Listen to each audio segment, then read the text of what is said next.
샬롬, 오늘은 2월 27일 목요일입니다. 요즘 낮에는 날씨가 많이 포근해졌습니다.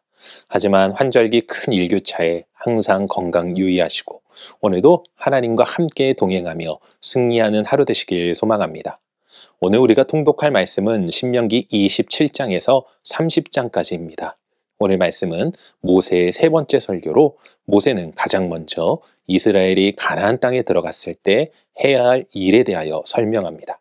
그리고 축복과 저주에 대해서 이야기하면서 이스라엘 백성들이 순종을 통한 축복을 누릴 것을 권면하죠. 또한 이스라엘의 새로운 세대와 언약을 갱신하는데 혹 그들이 언약을 어겨 불순종함으로 죄를 범하였을 때에는 회개함으로 다시 하나님께 돌아오면 회복의 축복이 임할 것을 가르쳐주고 있습니다. 오늘은 이러한 말씀 가운데 신명기 30장 14절 말씀을 묵상해 보도록 하겠습니다. 신명기 30장 14절 함께 읽겠습니다. 오직 그 말씀이 내게 매우 가까워서 내 입에 있으며 내 마음에 있은즉 내가 이를 행할 수 있느니라. 아멘. 모세는 이스라엘의 가장 큰 어른으로서 마지막까지 이스라엘을 걱정하고 있음을 발견하게 됩니다. 특별히 모세의 가장 큰 걱정은 이스라엘 백성들이 하나님의 말씀에 순종함으로 축복의 삶을 살아야 하는데 혹 불순종하여 저주를 받지 않을까에 대한 걱정이었습니다.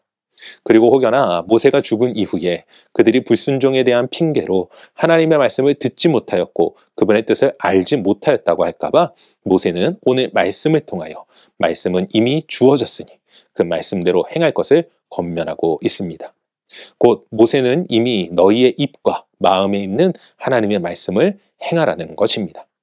이 말씀은 우리에게도 아주 중요한 가르침과 도전을 주고 있음을 알아야 합니다. 이는 몇 번을 강조해도 부족함이 없는 것으로 말씀은 아는 것이 아니라 행해야 한다는 것입니다. 우리의 마음속에 있는 하나님의 말씀, 그분의 뜻을 행해야 합니다. 우리가 입술로 고백하는 것을 넘어 삶으로 살아내야 하는 것이죠. 사랑하는 성도 여러분, 어찌 보면 우리는 하나님의 말씀을 귀가 따갑도록 듣지 않았습니까?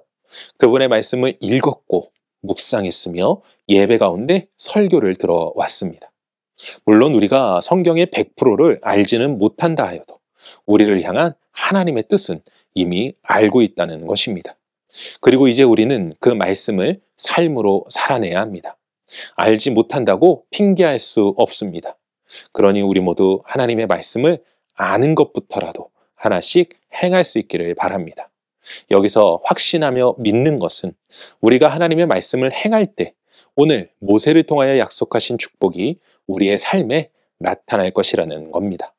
우리 모두 말씀을 삶으로 증명해내기 위하여 이미 내 마음과 입술에 있는 하나님의 말씀을 행하는 삶을 살아가시는 모두가 되시길 주님의 이름으로 간절히 축원합니다. 기도하겠습니다. 사랑과 은혜가 충만하신 아버지 하나님 감사합니다. 하나님의 말씀이 이미 나의 마음에 우리의 입술에 있음을 압니다. 아버지 하나님, 우리가 하나님의 말씀을 아는 것부터 하나씩 행할 수 있도록 힘과 지혜와 은혜를 더하여 주시옵소서. 우리가 듣기만 하여 자신을 속이는 자가 되지 않게 하시고 안다고 하면서 그 일을 행하지 못하여 결국은 어떠한 능력도 행치 못하는 자가 아닌 우리가 아는 것들을 하나하나 살아내고 그 일들을 행함으로 하나님이 우리 가운데 함께 하시며 우리 가운데 역사하시고 우리를 도우시는 살아계신 하나님의 능력을 경험하며 간증하며 증거할 수 있는 우리 모두가 될 수 있도록 도와주시옵소서. 우리를 통하여 하나님의 말씀의 능력을 나타내시며 우리의 삶을 통하여 하나님의 말씀이 증거되어지며 확증되어져 나타낼 수 있도록 우리를 또한 인도하시고 사용하시는 하나님 앞에 감사드리옵고 이 모든 말씀 우리 주 예수 그리스도 이름으로 기도합니다. 아멘.